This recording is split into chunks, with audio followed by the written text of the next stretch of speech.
Olá, seja bem-vindo ao canal Falando sobre Ética e eu sou o comandante Ricardo. No último vídeo, falamos sobre a manipulação do poder político, no qual apresentei algumas formas de manipulação do poder por uma pessoa após eleita e as suas consequências. Assunto esse que não consta do meu livro, Ética, Poder e Corrupção, disponível gratuitamente no site da Atena Editora de Ponta Grossa, no Paraná, cujo link está na página inicial desse canal. No vídeo de hoje, falaremos sobre a ética e o pensamento conservador. Outro assunto que não está no livro. Mas achei importante incluir esse tema, porque um dos objetivos desse canal é divulgar o pensamento conservador. Ser ético naquilo que se faz nada mais é do que seguir os princípios e valores conservadores.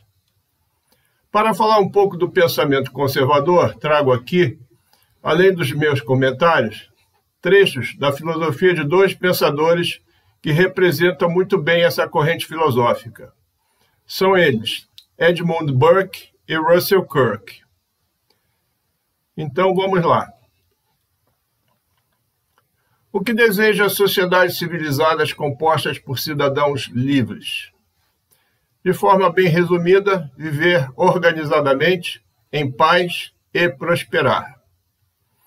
Viver em paz e prosperar nada mais é do que observar o que está escrito na nossa bandeira nacional: ordem e progresso. Trata-se resumidamente da frase de Augusto Comte que diz: amor por princípio e ordem por base, o progresso por fim.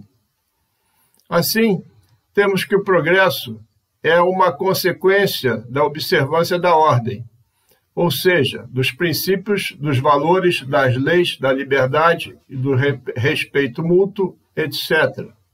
Resumindo, da postura conservadora que tem a ética como hábito. Não podemos falar de pensamento conservador sem citar Edmund Burke. Há no livro Pensadores da Liberdade, de Rodrigo Constantino, um breve resumo da filosofia de Burke, da qual retirei um pequeno trecho. Edmund Burke, nascido em Dublin, na Irlanda, em 1729 e falecido em 1797 no Reino Unido. É conhecido como sendo o pai do conservadorismo moderno. Foi eleito para a Câmara dos Comuns na Inglaterra, onde ficou conhecido por suas posições economicamente liberais e politicamente conservadoras.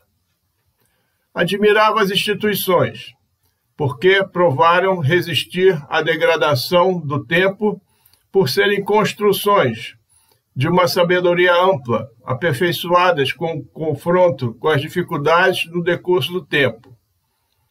Considerava a religião importante para provar às pessoas hábitos pacíficos que considerava necessários para sustentar a ordem política baseada na continuidade do presente e na sucessão das gerações. Para ele, a ordem do mundo é uma ordem moral, e as leis que regem derivam das leis eternas, bem como princípios que são a razão reta e expressa da sua forma permanente.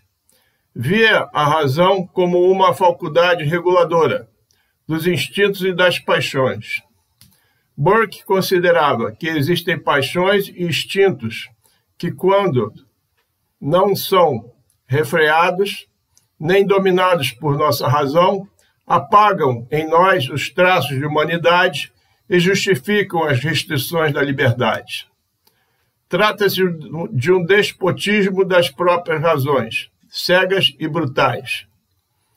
Considerava que a ordem social existe para que a pessoa se desenvolva completamente. Para Aristóteles, o homem é um ser social, pois é de sua natureza viver em sociedade e, ao buscar a felicidade, ele só a encontrará na convivência humana. Uma sociedade que preserva a ordem é um bom exemplo de comportamento ético, que é a consequência da observância dos 5 fatores que citei no vídeo Simplificando a Ética e que estão na capa desse canal. Outro pilar do pensamento conservador foi Russell Kirk. Foi um filósofo e político naturalizado americano, nascido em 1918 no Reino Unido e falecido em 1994 nos Estados Unidos da América. Foi historiador, crítico social, crítico literário e autor literário conhecido por sua influência no conservadorismo americano durante o século XX. Citou em seu livro A Mentalidade Conservadora, esse livro que está aqui na minha estante, esse livro amarelo, que o cientista político Samuel Huntington elencou que o pensamento conservador pode ser conceituado como um sistema autônomo de ideias que são válidas como base dos termos e princípios universais, tais como a justiça, a ordem, a liberdade, o equilíbrio e a moderação. Para Kirk, justiça é o princípio e o processo pelos quais cada pessoa é concedido aquilo que lhe é próprio. Lembro resumidamente que no direito, justiça é a particularidade do que é justo e correto. É a virtude que consiste em dar a cada um o que por direito lhe pertence. Para Kirk, ordem é o princípio e o processo pelos quais a paz e a harmonia da sociedade são mantidos. A ordem no campo moral é a concretização de um corpo de normas transcendentes que confere propósito à existência e motivam a conduta. Para ele, liberdade é o princípio e o processo pelos quais uma pessoa é senhora da sua própria vida, ou seja, tem plena capacidade de fazer as suas próprias escolhas. Onde há escolha, há liberdade. Onde há liberdade, harmonia, respeito e ética, há paz e, consequentemente, haverá progresso. Outro conceito que eu ressalto, que é a essência do conservadorismo, é a afirmação apaixonada do valor das instituições, como citado por Burke. Ser conservador não é ser dogmático a respeito do ordenamento jurídico e moral, mas sim permitir e fazer parte do desenvolvimento da sociedade, respeitando todas as conquistas já obtidas por sociedades livres ao longo de décadas. Existe a evolução moral. Os costumes se modificam, mas devem sempre caminhar no sentido de evoluir para uma sociedade melhor. Haja vista, por exemplo, a grande evolução tecnológica nos meios de comunicações que trouxeram muitas facilidades para a nossa vida. Há 50 anos não se imaginava algo como as redes sociais de hoje. Essa tecnologia trouxe de volta a ágora grega, atualmente em escala mundial. A interação humana com liberdade traz uma capacidade importante para as sociedades debaterem e trocarem informações para melhor direcionar os seus destinos. E hoje, mesmo que um governo autoritário restrinja redes sociais no país, é possível continuar a acessá-las por meio de servidores espalhados no mundo, com VPN, que significa Virtual Private Network, ou seja, uma rede de comunicações privada construída sobre uma rede de comunicações pública. O conservadorismo é transparente e pautado pelos valores universais. Valoriza a ordem, uma vez que traz a harmonia. Para Kirk, a boa sociedade é marcada por um alto grau de ordem, justiça e liberdade. A ordem obtém o primado, pois ela faz com que a justiça não pode ser implementada até que alcance uma ordem social tolerável, bem como a liberdade pode desencadear a violência se não houver a ordem para conferir as leis. Por isso, ele afirmou que não é a vontade individual, mas a lei que mantém a ordem interna na alma e a ordem externa na sociedade. Já trouxe um outro vídeo no ditado que diz que somos escravos da lei para sermos livres. As sociedades sempre devem caminhar para frente. tendo em mente os dizeres de Augusto Conte. Faço essa afirmativa para ressaltar que não faz sentido implantar numa sociedade algo oposto, que é a desordem e o retrocesso. No nosso caso, o povo brasileiro é majoritariamente cristão. A sociedade que segue um modelo judaico-cristão que é majoritariamente conservadora. Esse modelo está atualmente em ataque em muitos países do mundo, na tentativa de subverter a ordem e criar o caos. Ocorre que, quando esse caos é gerado premeditadamente por grupos privados e por governos eleitos, com viés ideológico contrário aos preceitos conservadores, derivados do modelo judaico-cristão, isso provocará a destruição dos princípios e valores dos quais se baseiam as sociedades conservadoras e democráticas do mundo livre. Essa prática tem método, coordenação e objetivos claros de destruir um modelo de sociedade com o qual esses grupos não concordam. Seu objetivo é permanecer no poder, e isso acontece por razões ideológicas e religiosas.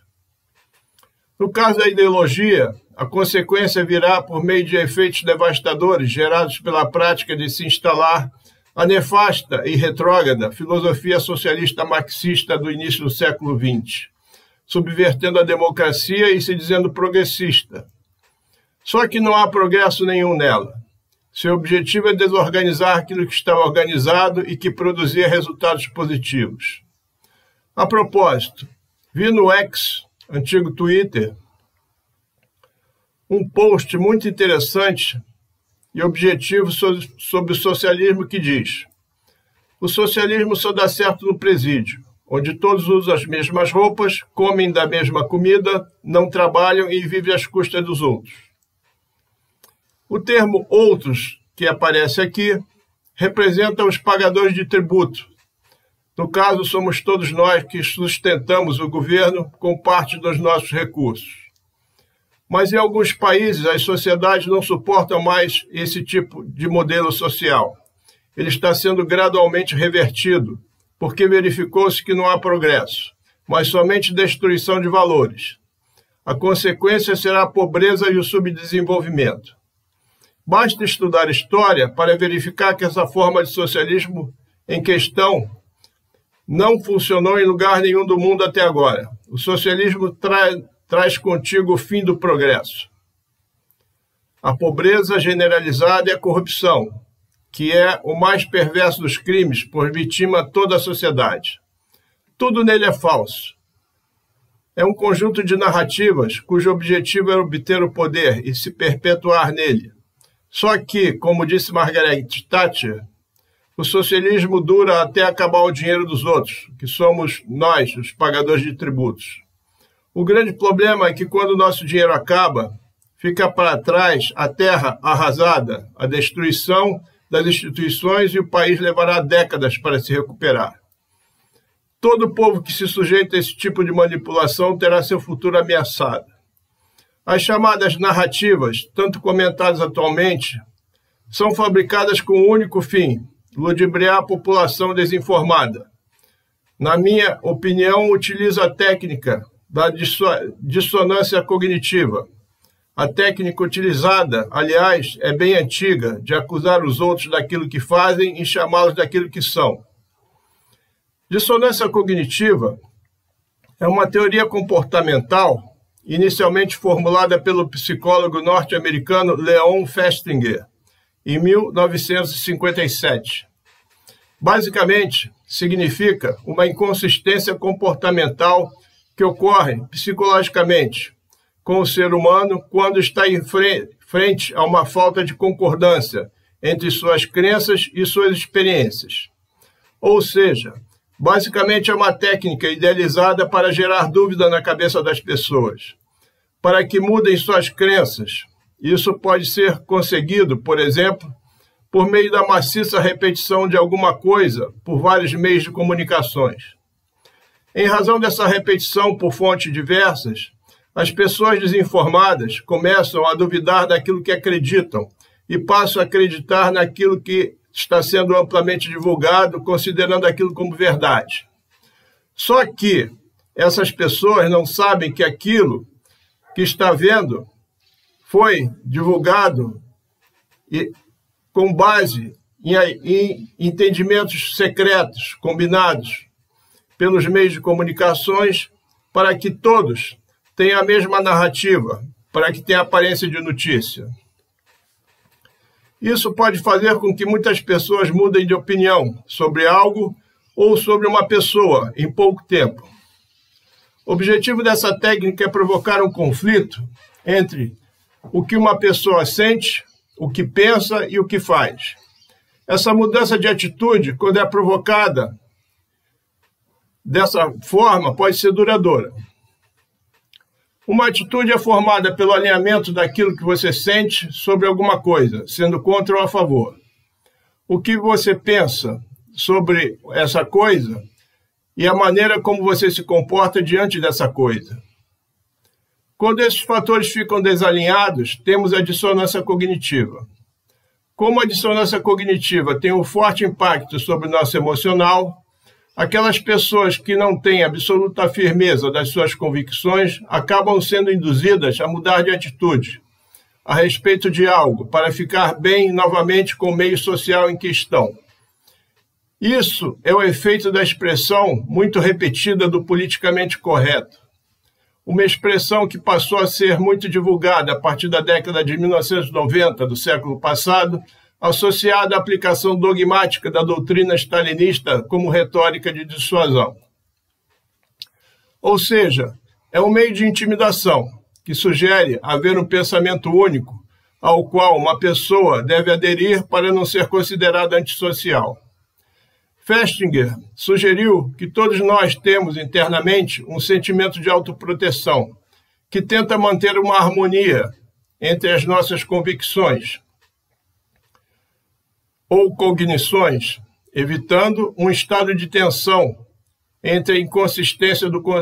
pela inconsistência do conhecimento. Assim, o objetivo do politicamente correto é fazer com que uma pessoa que não tem uma base de conhecimento sólida passar a se sentir mal por ter uma opinião diferente das narrativas maciçamente repetidas à sua volta. Será justamente o discernimento e o conhecimento que fará a proteção às pessoas dessa manipulação ideológica. Assim, temos que a ética, quando está diretamente apoiada no discernimento, ligada à verdade dos fatos, vai gerar a segurança necessária para a pessoa diferenciar o que vê daquilo que conhece. Mas é importante ter conhecimento. Dessa forma, ela acreditará naquilo que conhece com segurança, ignorando as falácias intelectuais que o sistema tenta lhe obrigar a crer. Após esses breves comentários sobre o tema de hoje, podemos concluir que a ética tem por base os mesmos princípios do pensamento conservador. É a história detentora dos fatos pregressos e, consequentemente, imutáveis, a responsável por nos mostrar que nenhum país desenvolvido no mundo chegou à sua posição por meio da ideologia socialista do início do século XX. Finalizo esse vídeo com o pensamento de Otto von Bismarck, que foi o chanceler alemão na época da Primeira Guerra Mundial. Ele disse: "Os tolos dizem aprenderem com seus próprios erros. Eu prefiro aprender com os erros dos outros." Assim, deixo aqui uma pergunta. Se o socialismo não deu certo em lugar nenhum do mundo, por que dará certo aqui?